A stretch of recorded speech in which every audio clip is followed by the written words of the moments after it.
No less than the wife and the daughter of Vice President Jejomar Binay had signed billing documents that will prove that his family owned a 3-bedroom log cabin in Tagaytay Highlands.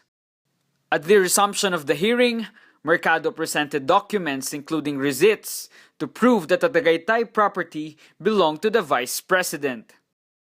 Yan ho sulat na naka-address kay Mayor Jejomar Binay dated 31 January 1997.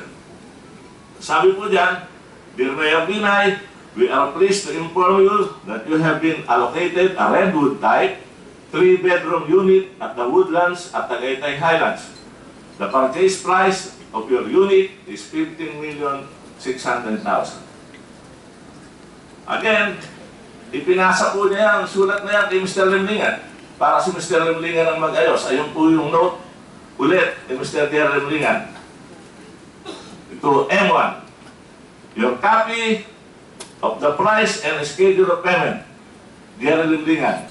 Ayan po yung resibo. Ang timoyero po dyan ay si Doktora Elenita Binay, na asawa ni Mayor Jejomar Binay, na ngayon ho ay Vice Presidente ng ating bansa. Sunod-sunod po yung billing na yan.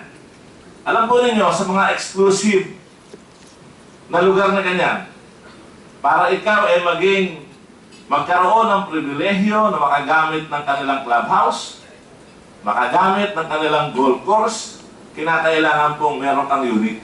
Yan po, pati si Senadora Nancy, nakapirma. Ayun po, sa kaliwa, Nancy Binay.